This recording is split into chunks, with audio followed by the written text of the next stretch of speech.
या और economic future, हम इसको सिक्योर कैसे कर सकते हैं, सबसे बड़ा प्रॉब्लम है। और इसके अंदर हमें कितने इकोनॉमिक चैलेंजेस का सामना है? 3 का। कितने का? 3 का।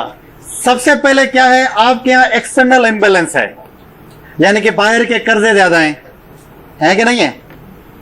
दूसरा आपका इकोनॉमिक इशू क्या आता है? Vertical inequalities. और तीसरा क्या इशू आता है आपका? Horizontal inequalities. अब ये 3 मेन इशू हैं पाकिस्तान की इकोनॉमी के। अच्छा, इसको एक और बात माइंड में रखनी है, इसमें आपको वोकेब बड़ी अच्छी मिलेगी, इसलिए इसको जरा वोकेब पे फोकस करना है आप लोगों ने। जब यूज करेंगे तो यू विल लव इट, ठीक है। जैसे ये दो आपको नई वोकेब मिल गई हैं, ऐसे है ना, वर्टिकल इनइक्वालिटीज, हॉरिजॉन्टल इनइक्वालिटीज नहीं है, ठीक है। इसको समझते क्या है, ये 3 पाकिस्तान की इकोनॉमी के इश्यूज हैं। एक्सटर्नल इम्बैलेंस का मतलब क्या है? एक्सटर्नल इम्बैलेंस के ऊपर पाकिस्तान को सबसे बड़ा जो मसला है वो क्या है? आपके यहां करंट अकाउंट डेफिसिट है, ऐसे ही है। पाकिस्तान फेस कर रहा है ट्रेड डेफिसिट को, पाकिस्तान फेस कर रहा है आपका फिस्कल डेफिसिट, पाकिस्तान फेस कर रहा है आपकी इंपोर्ट्स क्या है, ज्यादा हैं, और एक्सपोर्ट्स क्या है आपकी कम है। और पाकिस्तान में लैक ऑफ एफडीआई है, फॉरेन डायरेक्ट इन्वेस्टमेंट है कि नहीं है। This is your external imbalance, ये जिसकी वजह से आप बाहर के कर्जे आप पे ज्यादा हो गए। कुछ क्लैरिटी हो रही है? अभी ये क्या है, ये ट्रेड डेफिसिट, फिस्कल, ये आप देख लीजिएगा, इन चीजों को समझ आ रही है। इकोनॉमी को तैयार करना इतना तो पता होना चाहिए, ठीक है। दूसरा जो आपका सबसे बड़ा जैसे क्या कहते हैं इकोनॉमिक इशू है, वो क्या है आपका? Vertical inequality. और इसको मजीद बेहतर बनाने के लिए मैंने उसको क्या कर दिया है, आपके लिए क्लियर कर दिया है। क्या है? मींस इनइक्वालिटी अमंग सिटीजन्स, यानी सिटीजन्स के स्टेटस में, इकोनॉमिक स्टेटस में डिफरेंस। अमीर तरीन होता जा रहा है और गरीब तरीन होता जा रहा है। ये आपका दूसरा इकोनॉमिक इशू है, यानी कि आपकी जो सोशियो इकोनॉमिक इनइक्वालिटी है, मतलब कि gap between rich and poor, जिसकी वजह से इनइक्विटेबल इकोनॉमिक पॉलिसीज होती हैं, इलीट कैप्चर पॉलिसी, यानी आपको जो भी इकोनॉमिक पॉलिसी आती है वो किसके फायदे के लिए होती है? हमेशा इलीट के लिए होती है, गरीब के लिए कुछ नहीं होता है। कुछ क्लैरिटी हो रही है? तो ये आपकी कौन सी इनइक्वालिटी के अंदर आती है? वर्टिकल इनइक्वालिटी के अंदर आती है। तो पाकिस्तान में है कि नहीं है? और ये इकोनॉमिकली आपके लिए वल्नरेबल है कि नहीं है? बहुत ज्यादा है, ऐसे ही है। तो दूसरा आपका इकोनॉमिकली ये इशू है। तीसरा जो आपका इकोनॉमिक इशू आता है वो क्या आता है आपका? Horizontal inequalities. इसको बेहतर बनाने के लिए मैंने क्या कर दिया है? Inequality among regions. और यहां रीजन से मतलब क्या है? प्रोविंसेस। Very good. क्या है? प्रोविंसेस। के प्रोविंसेस डिमांड कर रहे हैं कि हमें कम दिया जा रहा है और ज्यादा दिया जा रहा है, कुछ कह रहे हैं। कुछ क्लैरिटी हो रही है? अभी इसके अंदर भी डिफरेंस है, जैसे कि डिस्पैरिटीज आप इकोनॉमिक डेवलपमेंट के अंदर वेरियस रीजन्स के अंदर कैसे खत्म कर सकते हैं। यानी कि आप पंजाब को ज्यादा फॉर एग्जांपल टैक्स जाए, रेवेन्यू जाता है, डेवलपमेंट के काम जाते हैं, और आपका बलूचिस्तान वो कम जा रहे हैं, एक और सूबे को ज्यादा जा रहे हैं तो किसी को कम जा रहे हैं। तो ये भी आपका किस सेक्शन में जाते हैं? हॉरिजेंटल इनइक्वालिटीज के अंदर जाता है। मींस कि यहां पे ग्रीवेंसेस आ जाते हैं। किनके ग्रीवेंसेस आ जाते हैं? सूबों के, प्रोविंसेस के। ये भी हमारे साथ नाइंसाफी हो रही है, हमारे साथ जुल्म हो रहा है। फॉर एग्जांपल कोविड के दरमियान हुआ था, सिंध ने क्या कहा था कि भाई वफाक की तरफ से हमें जो मास्क दिए गए हैं, वेंटिलेटर दिए गए हैं, खराब दिए गए हैं या कम दिए गए हैं, एक पर्टिकुलर सूबे को ज्यादा दिए गए हैं, डेवलपमेंट के काम वहां पे ज्यादा दिए गए हैं। समझ आ रही है चीजें? इंडस्ट्री वहां पे ज्यादा दी गई है, हमें कम दी गई है। तो ये कौन सी आपकी आती है? हॉरिजेंटल इनइक्वालिटीज आती हैं। को समझ आ रही है? और इसी के अंदर क्या आता है आपका? Growing migration to urban centres. तो अर्बन सेंटर्स में माइग्रेशन ज्यादा हो रही है, जिससे एक इम्बैलेंस क्रिएट हो गया है लोकल इकोनॉमीज के अंदर। यानी कि लोकल इकोनॉमीज तो काम कर ही नहीं रही, कर रही है पाकिस्तान के अंदर। इंडिजिनस इकोनॉमी कहां पे है आपकी? है ही नहीं, बची नहीं है आपकी। तो ये भी आपका सबसे बड़ा प्रॉब्लम है। समझ आ रही है? जिसकी वजह से ये आपकी डायरेक्टली आपकी लाइफ के ऊपर इंपैक्ट होता है। तो ये पाकिस्तान के 3 बड़े इकोनॉमिक इश्यूज हैं। कितने बड़े इकोनॉमिक इश्यूज हैं? 3। पहला कौन सा है आपका? External imbalance. दूसरा कौन सा है आपका? Vertical inequality. तीसरा कौन सा है आपका? Horizontal inequality. कौन सा? माइग्रेशन यानी कि आपकी पाकिस्तान, आगे बताता हूं, सबसे ज्यादा माइग्रेशन अर्बनाइज स्टेट होने जा रहा है।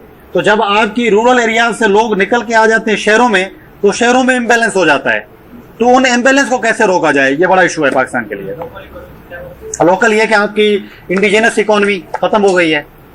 आप इंडिजिनस इकोनॉमी का कोई मिसाल देते जहां पे चलती हो पाकिस्तान में। यानी आपके पास इंडिजिनस इकोनॉमी क्या थी? टेक्सटाइल थी, स्पोर्ट्स थी। तो आहिस्ते आहिस्ते आजकल उनके हालात क्या हैं आपको पता है सारा। एग्रीकल्चर खत्म हो चुकी हैं, क्योंकि आपकी लोकल इंडस्ट्री नहीं होगी तो आप एक्सपोर्ट नहीं कर पाएंगे ना। तो आपका एक्सपोर्ट होता नहीं है, एक्सपोर्ट नहीं होगा तो इंपोर्ट ज्यादा हो जाएगा, और फिर में कौन सा डेफिसिट हो जाएगा? ट्रेड डेफिसिट होता है, तो वो बढ़ जाएगा। कुछ क्लियर हो रहा है? यहां तक समझ आ रहे हैं पाकिस्तान के इकोनॉमिक इश्यूज कौन से हैं? कुछ क्लियर हो रहा है? अभी इसके इंप्लीकेशंस क्या हैं? क्या होता है अगर इकोनॉमी ठीक नहीं है तो क्या हो जाएगा? आपकी जिंदगी पे असर पड़ता है? भाई पड़ता है। फीस महंगी नहीं हो जाती आपकी।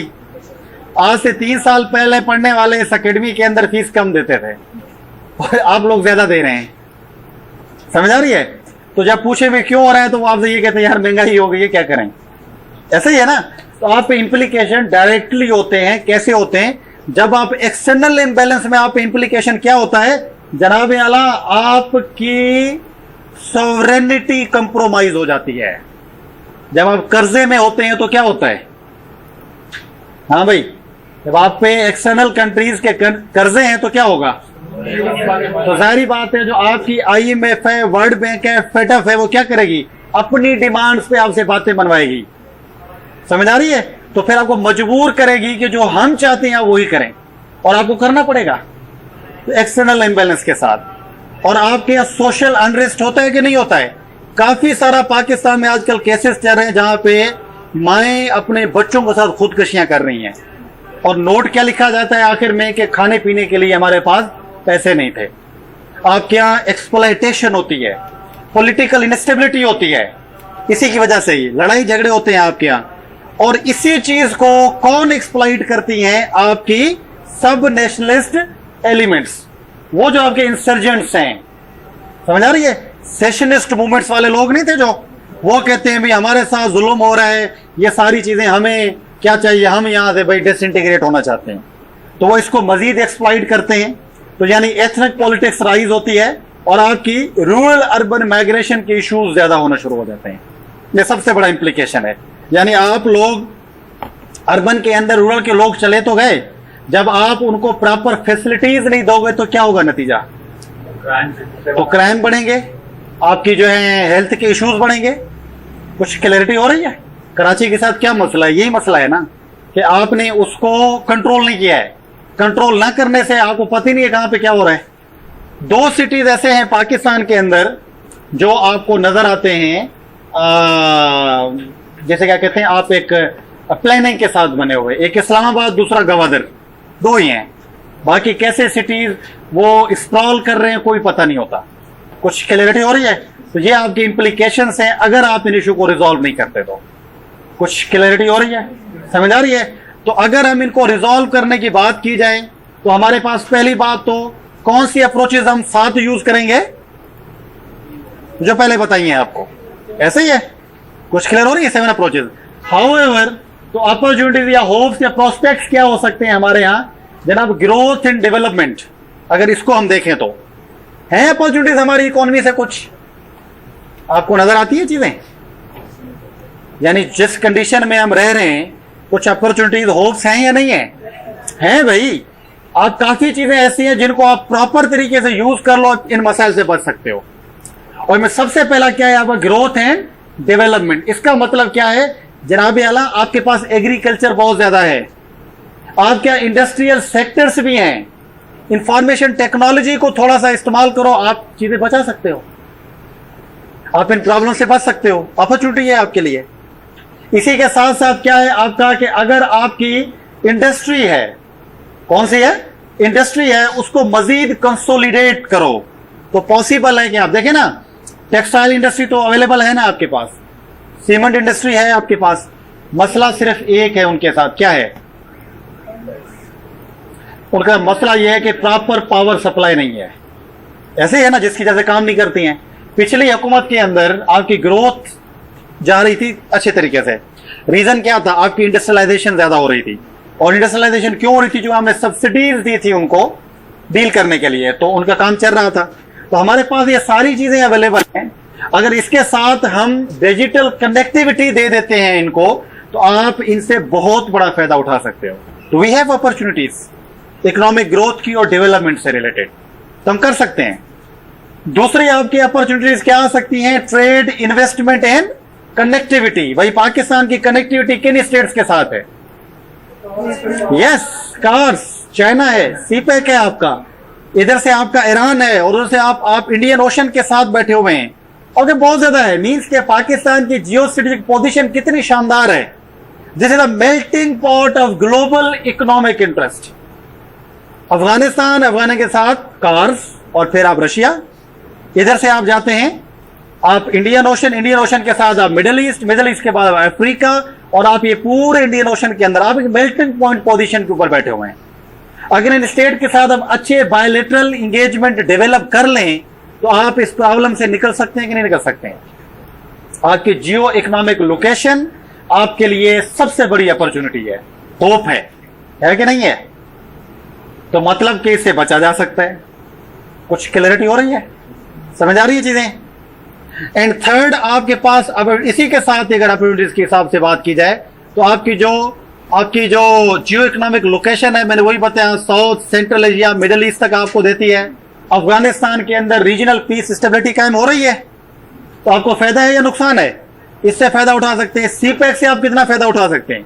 बहुत ज्यादा उठा सकते हैं। पर्टिकुलरली सीपैक का फेज 2 जो आपका चल रहा है स्पेशल इकोनॉमिक जोन्स के ऊपर, उससे आपको फायदा हो सकता है। इंडियन ओशन में एक्सेस है आपकी, यार आपके पास बहुत ही ज्यादा नेचुरल रिसोर्सेज हैं, और आपके यहाँ वेल्थ जनरेशन के रिसोर्सेज भी चीजें हैं, बट द थिंग इज कि आपने उसको प्रॉपर तरीके से एक्सप्लॉइट नहीं किया।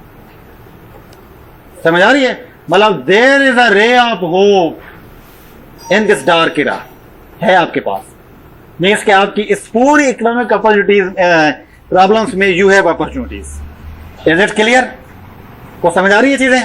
अमीर बन सकते हैं ना हम लोग, है ना? बस शर्त यह है कि सोच अमीरों वाली रखें, ठीक है? एंड तीसरा क्या है, आप फिस्कल मैनेजमेंट को भी दे सकते हैं प्रॉपर तरीके से, अगर आप में नीयत हो अच्छी। कैसे भाई? फिस्कल मैनेजमेंट कैसे पॉसिबल हो सकती है आपकी? जनाब, अगर आपके जो रेवेन्यूज हो रहे हैं उनको ट्रांसपेरेंट तरीके से डेवलप करने की कोशिश करें, तो क्या ये पॉसिबल नहीं है? क्या पाकिस्तान के मुकम्मल रेवेन्यूज वाकई मिलते हैं हुकूमत को? नहीं मिलते हैं। टैक्स चोर हैं लोग भाई, छोड़ जाते हैं, आपको टैक्स ही नहीं देते हैं। अगर उनको प्रॉपर नेट के अंदर लेके आ जाएं, आपके पास हो सकता है। तो वही बात है ना, अपॉर्चुनिटी तो है हमारे पास। एंड सिमिलरली आपकी एनर्जी सिक्योरिटी, हाँ भाई एनर्जी सिक्योरिटी है आपके पास। मीन्स कि इसका मतलब यह है आपके पास इंडिजिनस रिसोर्सेज मौजूद हैं कि नहीं है? फॉर एग्जाम्पल आपका जो ऑफशोर यानी इंडियन ओशन है, इसके साथ साथ आपके पास नेचुरल रिसोर्सेज बहुत हैं जो लेटेंट हैं, आपने निकाले नहीं है अभी तक। थर कोल प्रोजेक्ट आपका पड़ा हुआ है। बलूचिस्तान के अंदर नेचुरल रिसोर्सेज हैं आपके यहाँ, गैस आपके यहाँ डेवलप हो रही है, तो आप उसको प्रॉपर तरीके से डेवलप करें, आपकी एनर्जी सिक्योरिटी आती है कंप्लीटली तौर पे।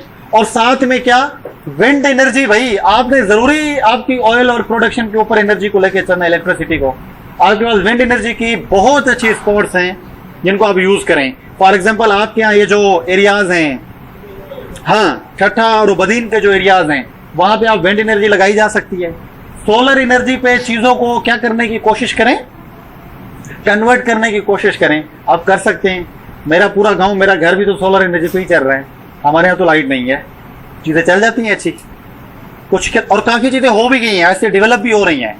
तो हमने एक पर्सपेक्टिव चेंज करने की जरूरत है। और पर्सपेक्टिव हमारा क्या चेंज करने की जरूरत है कि वी हैव अल्टरनेटिव्स। अगर उनको अचीव करने की कोशिश कर लें तो वी हैव अपॉर्चुनिटीज।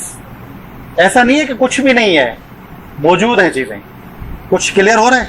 अभी ये चीजें मौजूद हैं, इनको बेहतर कैसे बनाया जा सकता है? Again you have policy recommendations. और पॉलिसी रिकमेंडेशन किन बेस पे लेके जानी है आपने? इन 7 बेसिस के ऊपर। अगर आप इसके अंदर whole of the government approach, सारे इंस्टीट्यूशंस आ जाएं, इसके अंदर इंक्लूसिविटी हो, हर सेगमेंट ऑफ सोसाइटी से आप कंसर्न्स लें, आपके यहाँ सेल्फ कॉन्फिडेंस रिलायंस हो, आपका स्टेट और उन लोगों के दरमियान ट्रस्ट बिल्डअप करने की जरूरत है, आपका इंटरेस्ट प्रेगमेटिज्म, प्रायोरिटाइजेशन और कंसिस्टेंसी का होना लाजमी है किसी भी पॉलिसी के अंदर। कुछ क्लियर हो रहा है?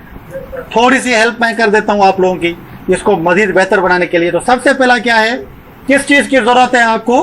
अ pragmatic shift to Jio economics.